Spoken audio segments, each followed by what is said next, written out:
አንቺ እንዴት ያበደ ቤት ነው! ኧረ በክሪሽና የት አለች? የተቀበልከውን ቃስጠኝ ኤቢ የት አለች? መጀመሪያ በገንዘብ አይደል የተነጋገርነው?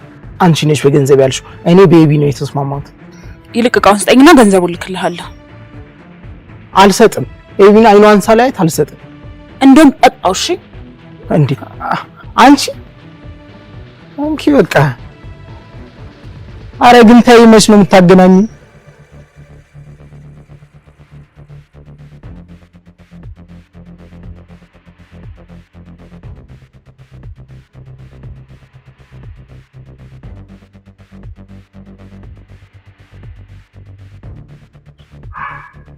ምንድነው ወደ ሰማይ የምታንጋጥጥ? ደግሞ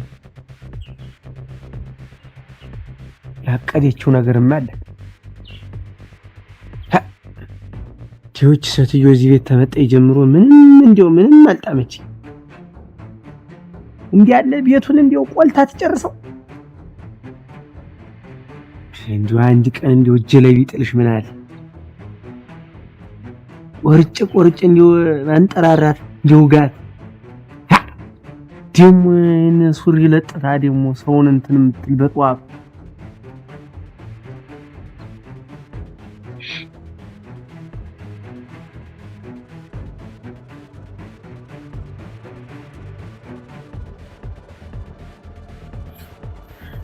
እዚህ ሰፊ ቤት ውስጥ ነገ ትልቅ የእድር ድንኳን ይጣላል። መድኃኒትን አላወካትም ማለት ነው።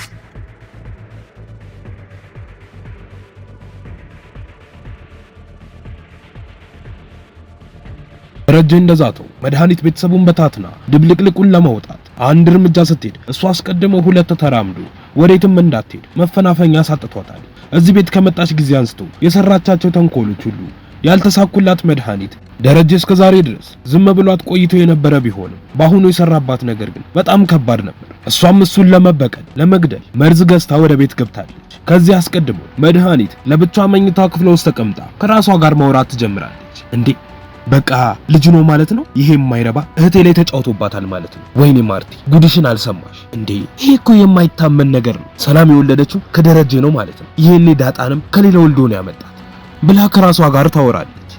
በዛን ሰዓት ላይ ማርታ በሩ ላይ ተለጥፋ መድኃኒት የምታወራውን ነገር ለማድመጥ እየሞከረች ነበር።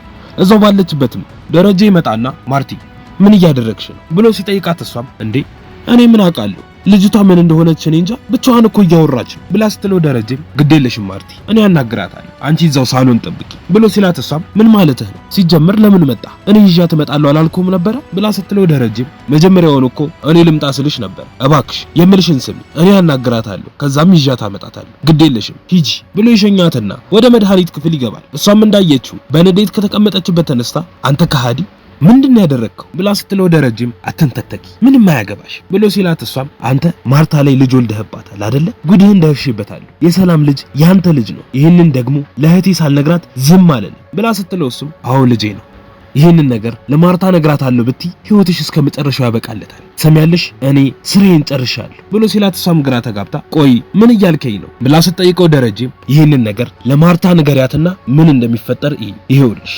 አስበሽው ገምተሽ የማታውቂው ውድቀት ውስጥ ነው የምትገቢው ሰሚያለሽ የሰማሽውን እንዳልሰማሽ ሆነሽ ያየሽውንም እንዳላየሽ ሆነሽ አርፈሽ ከሀገር በሰላም ብትወጪ ይሻልሻል ብሎ ሲላት እሷም በዛቸው ስጋት ውስጥ ገብታ ምን እያደረክ ነው ይሄ እኮ ወንጀል ነው ብላ ልታስጠነቅቀው ስትሞክር እሱም ያልኩሽን ብቻ አድርጊ ይሄንን ነገር ለማርታ ነገራታለሁ ብለሽ ያላሰብሽው ነገር ውስጥ ገቢያለሽ ሰሚኛለሽ ሰላም ጋር ሄደሽ የልጁን ዲኤንኤ ለማሰራት የፀጉር ቅንጣት መውሰድሽን ወዲያው ነበር ያወቅኩት ከዛም ወዲያው ነው የተዘጋጀውበት ሰሚኛለሽ ሂጂ ንገሪያት ከዛ ግን የሚፈጠረውን ነገር አብረን እናያለን ብሏት በነዴት ጥሏት ሲሄድ እሷም ብሽቅ ምንድነው ያደረገው ቆይ ይሄንን ነገር ለማርታ ሳልናገር ከመሄድ ምንም አይነት ነገር በኔ ላይ ቢሆን ይሻለኛል ብላ ለራሷ ቃል ትገባለች። ደረጀም ወደ ሳሎን ሄዶ ተቀላቅሏቸው ሲቀመጥ ሁኔታውን ያስተዋለችው ኤቢ አባዬ በጣም ተናዷል መሰለኝ እርግጠኛ ነኝ የሆነ ነገር ተፈጥሯል ትልና ወደ ደረጀ ጋር ዘወር ብላ አባዬ ምን ነው የተፈጠረ ችግር አለ እንዴ ብላ ስትጠይቀው እሱም የምን ችግር ነው የምትይው? ምንም ችግር የለም ብሎ እያለ ባለበት መድኃኒት መታ በንዴት አጠገባቸው መታ ትቀመጣለች። ማርታም ትቀጥልና መዲ ምን ሆነሽ ነው? ቆይ ምንድነው የተፈጠረው ብላ ስትጠይቅ የመድኃኒትን ሁኔታ ያስተዋለው ናታንም በጭንቀት ከራሱ ጋር ማውራት ይጀምራል። መድኃኒት የዳጣን ልጅነት አወቀች እንዴ? ቆይ ግን በምን ልታውቅ ትችላለች? አባዬ ያንን ነገር እንዳደርግ የፈለገው ስለምንድን ነው? እዚህ ቤት ነገሮች የበለጠ ውስብስብ እየሆኑ ነው። እኔ ምንም አልገባኝ፣ ግን አንድ ነገር አለ። እሱም መድኃኒት የሆነ ነገር አውቃች። ይህንን ሚስጥር አባዬ እኔም እንዳውቅ አልፈልግም። ከዳጣ ውጪ እዚህ ቤት ሌላ ችግር አለ ማለት ነው ብሎ እየተብሰለሰለ ባለበት ደረጀም በመሃል ማርቲ በቃ ተነሽ ወደ ውስጥ ግቢ ብሎ ሲላት መድኃኒትም ትቀጥልና አዎ እንደሱ ይሻላል፣ እንደውም ግቢ እኔም እፈልግሻለሁ ብላ ስትል ናታንም ጭንቀቱ የበለጠ ጨምሮ በድጋሚ ከራሱ ጋር ማውራት ይጀምራል። አባዬ በትክክል አደጋ ውስጥ ነው። መድኃኒት የሆነ ነገር አውቃለች። ለማርታ ልትነግራት ይመስለኛል። አባዬ ተጨንቋል። ለዚህ ነው ሁለቱ እንዲገናኙ ያልፈለገው። ወይኔ ምን ይፈጠር ይሁን? አምላኬ ሆይ የፈራነውን ጊዜ ብቻ አታምጣው ብሎ ከራሱ ጋር አውርቶ ሲጨርስ አቢጌልም ልክ እንደ ናታን በውስጧ ከራሷ ጋር ማውራት ትጀምራለች። አባዬ በጣም እየተጨነቀ ነው ያለው። የኔ ውድ አባት ምን ላድርግልህ? የግዴታ ላገዝህ ይገባል። እማዬ ከዚህ እንድትሄድ ፈልጓል። በጭራሽ አክስቴና እማዬ እንዲገናኙ አልፈልግም። በቃ ይህንን ምኞቱን ላሳካለት ትልና ወደ እናቷ ጋር ዞራ እማዬ እኔ እፈልግሻለሁ፣ መኝታ ቤት ሄደን እናውራ ብላ ስትላት ማርታን በብስጭት ኡፍ ለምን አንደኛውን በጫጭቃቸው አትካፈሉኝ እንዴ ብላ ስትል ኤቢም አይማዬ የኔ በጣም አስቸኳይ ጉዳይ ነው እፈልግሻለሁ ብላ ታስነስታ ተከታተል ወደ መኝታ ቤት ይሄዳል። እነሱም ራቅ እንዳሉ ደረጀም ይቀጥልና አንቺ ሴት አፍሽን ብትዘጊ አይሻልም ብሎ ሲላት ዳጣም እንዴ አባዬ ቆይ ምንድነው የተፈጠረው ብላ ተጠይቀዋለች። መድኃኒትም በመሃል ትገባና ቆይ አላውቅም ለማለት ነው? ይህን ያህል ጊዜ እህቴ ላይ ስትጫወቱበት ይሄ ቀን እንደሚመጣ አታውቁም ነበረ ብላ ስትላቸው ደረጀም መድኃኒት ለመጨረሻ ጊዜ ነው የምነግርሽ፣ ዝም የማትይ ከሆነ ራስሽን ወደ መቃብር እየወሰድሽ እንደሆነ ወቂ ብሎ ስላት እሷም አያገባኝም፣ ትሰሙኛላችሁ፣ ምንም ብትሉኝ መናገሬ አይቀርም እሺ ብላ ስታስፈራራቸው ደረጀም ሂጂና ተናገሪ፣ ከመናገርሽ በፊት ግን ስልክሽን ክፈቺውና ተመልከቺው ብሎ ሲያዛት እሷም ተደናግጣ በፍጥነት ስልኳን አንስታ መፈተሽ ትጀምራለች። በውስጡ ያለውንም ነገር ስታይ በድንጋጤ ከተቀመጠችበት ወንበር ተነስታ በፍጥነት ወደ መኝታ ክፍሏ ትሄዳለች። በዛን ሰዓት ላይ ኤቢና ማርታ ተቀምጠው እያወሩ ነበር። ማርታም በንዴት አባትሽ ከቀን ወደ ቀን በቃ የማላውቀው ሰው እየሆነብኝ ነው ያለው ብላ ስትላት ኤቢ አባዬ በጣም ጠንካራ ሰው ነው፣ አሁንም ቢሆን በጣም ጎበዝ አባት ብላ ስትላት ማርታም አሁን እሱን ታዩና ቆይ አንቺስ እፈልግሻለሁ ብለሽኝ አንገብግበሽ ወደዚህ ያመጣሽኝ ለምንድን ነው ብላ ስጠይቃት ኤቢም እማዬ ለምርቃቴ ቀለበት ማድረግ እፈልጋለሁ እና ደግሞ በቃ ያንቺን ህልም ማሳካት እፈልጋለሁ ብላ ስትላት ማርታም አረ ቀልድ ነው ኤቢ ብላ ስትላት እሷም የምሬን እኮ ነው እማዬ ብላ አስረግጣ ትነግራታለች። ማርታም ትቀጥልና ትዳር ቀልድ መሰለሽ እንዴ? ትሰሚኛለሽ?